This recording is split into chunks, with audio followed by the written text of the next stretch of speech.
सुदामा का विवाह भी हुआ, घर में बच्चे भी आए। कभी बैठते बात होती, कृष्ण की बात चलती। सुदामा की पत्नी कहती, तुम्हारे मित्र श्री कृष्ण हैं जो 3 खंड के स्वामी हैं, तुम उनसे जाके कुछ मदद क्यों नहीं मांगते, जाके क्यों नहीं कहते कि कुछ हमारी मदद कर दो। सुदामा कहते, शर्म से आते हो तो दोस्त के आगे जाके हाथ फैलाऊंगा, कहूंगा मुझे दे दो। वो आग्रह करती, एक बार जाओ तो सही। बोले क्या पता पहचाने भी ना पहचाने, फिर क्या मुंह रह जाएगा। बोले नहीं ऐसा तो नहीं होगा, तुम जाओ तो सही। एक दिन उसने तैयार कर ही दिया कि जाओ तुम द्वारका जाओ और जाकर श्री कृष्ण से मिलो, अपने दरिद्रता की बात बताओ, वो तुम्हारी जरूर इमदाद करेंगे। तो खाली हाथ कैसे जाऊं? बोली इसका भी करती हूं इंतजाम। वो 5 पड़ोस से कहेंगे चावल मांग कर लाए, जाके पोटले बना दे, बोले यही दे देना। बोले उनको ये दूंगा, ये कोई देने की चीज है? बोले कोई बात नहीं, वो बहुत बड़े हैं, बड़े आदमी इन बातों को नहीं देखा करते, बस अपनी ओर से भेंट दे देना। लेकर चल पड़े। आखिर पहुंच गए, महलों पर पहुंच गए। द्वारपालों के साथ जो ही होते गीत बड़ा प्रसिद्ध है। द्वारपालों ने रोका और फिर बात अंदर तक पहुंची। श्री कृष्ण को बताया कि बाहर एक व्यक्ति आया, अपना नाम सुदामा बता रहा है, बड़ा बुरा बेहाल है, और वो कह रहा मैं कृष्ण का मित्र हूं, उसको अंदर आने दे या नहीं दे। इतना भर सुना था। अब यह मित्रता की बात बता रहा हूं। सुदामा का नाम सुनते ही अपना अतीत आया। मेरा दोस्त, मेरा मित्र है, मेरा प्यारा मित्र सुदामा, कितने दिन हो गए मिले हुए सुदामा से। उनके मन में इतना हर्ष हुआ, उन्होंने ये नहीं कहा जाओ बुला लाओ, अपितु स्वयं गए लेने के लिए। और कथा जो बताती कि दौड़ कर गए, सब देखते रहे क्या बात होगी, क्या बात होगी। गए और बाहर सुदामा खड़े हुए थे, दरिद्रता की साक्षात मूर्ति जैसे थे। श्री कृष्ण जैसे पहुंचे, उनसे गले मिले, बहुत प्रेम प्रकट किया।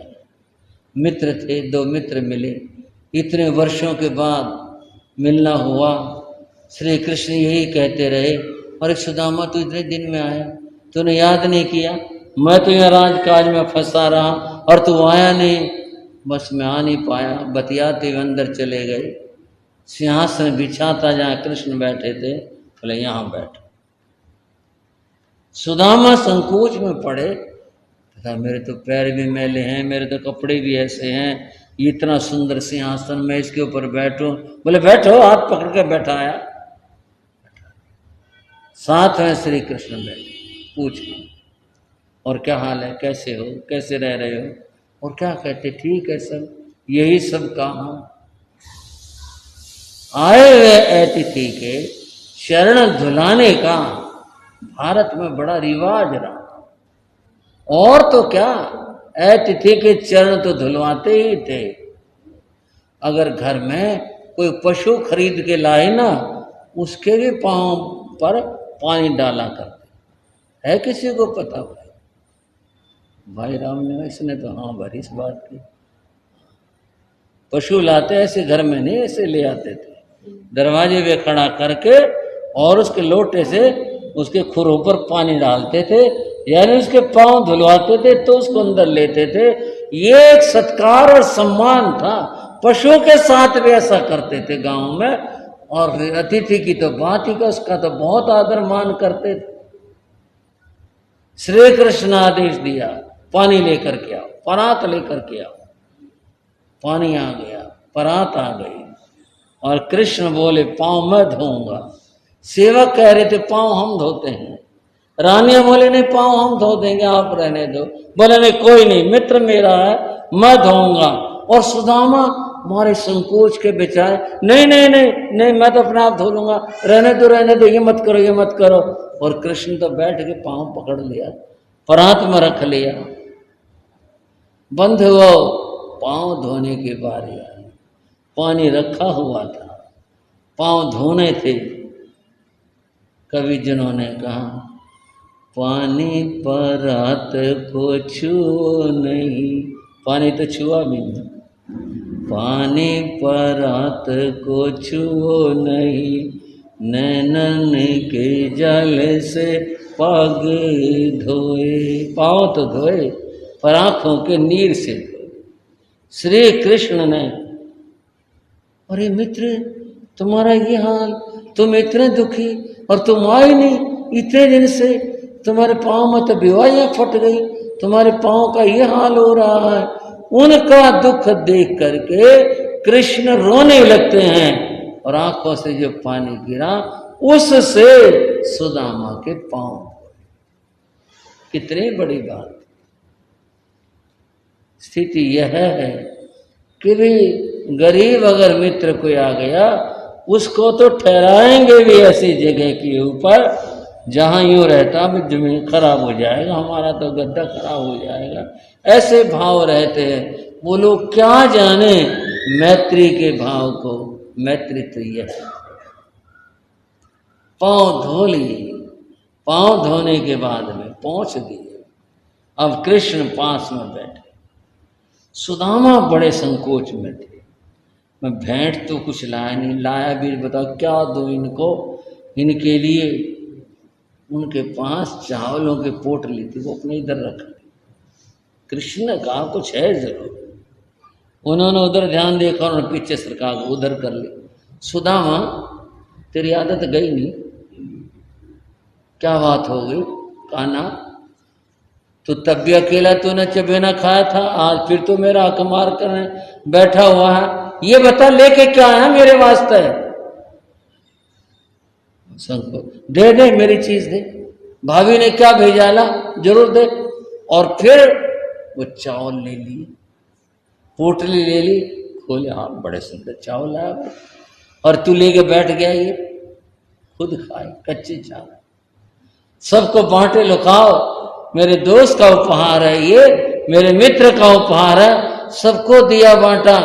उनको क्या लगा वो अलग बात है। कृष्ण ने बड़े चाव के साथ। और सुन लो एक बात, कृष्ण का हक मारा था, फल गरीबी हुआ।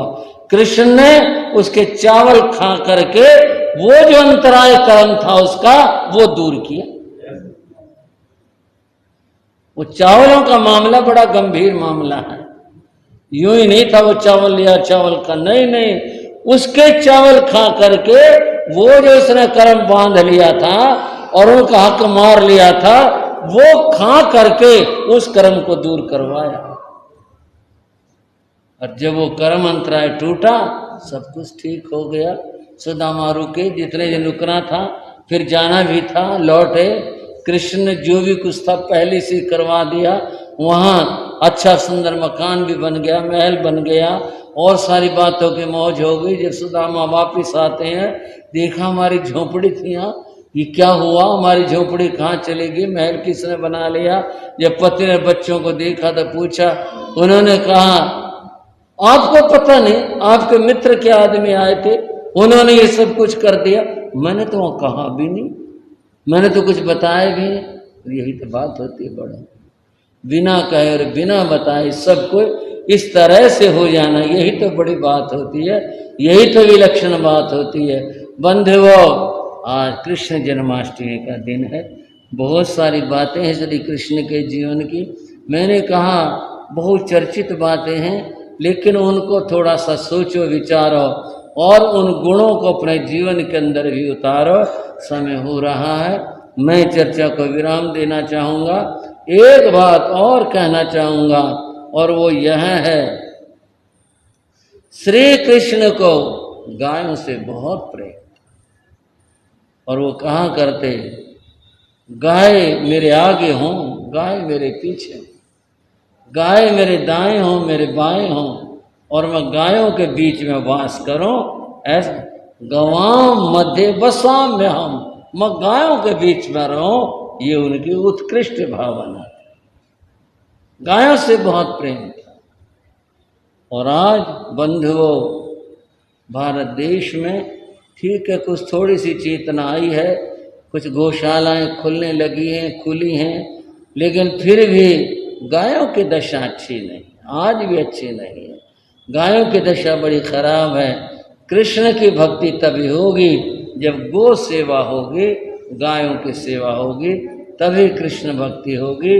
गायों को लोग किस किस तरह से क्या व्यवहार करते हैं, कैसे करते हैं, वो सब आपके आगे है। बेचारी कूड़ा खाती रहती हैं और कूड़े के अंदर एक बात जो बहुत बार कही जाती है कि वे घर के छिलके, घर का जूठन, घर की और बासी रोटी जो भी कुछ है वो पशुओं को सीधे से दी जाए। लोग थैली में डालेंगे, थैली का मुंह बांध देंगे, उठाया फेंक दिया। अब गाय तो फिर गाय है, गाय धर्मशास्त्र और मान्यता में तो ठीक है, बहुत बड़ा महत्व है, लेकिन अंततः पशु है, वो तो नहीं जानती, आती है और उस थैली को साबुत को चबा चबा के खा लेती है। यूँ गायों के पेट में प्लास्टिक इकट्ठा होता है और होने के बाद अफारा हो जाता है। कितने गायें मर जाती हैं ऐसे, ये प्लास्टिक के कारण से मर जाती हैं। क्यों? गायों की देखभाल नहीं है। देखभाल होनी चाहिए, इस तरह का ख्याल होना चाहिए। कुछ ये अहिंसा धर्म है बंधुओं, जो चाहे गाय की बात है, चाहे बकरे की बात है,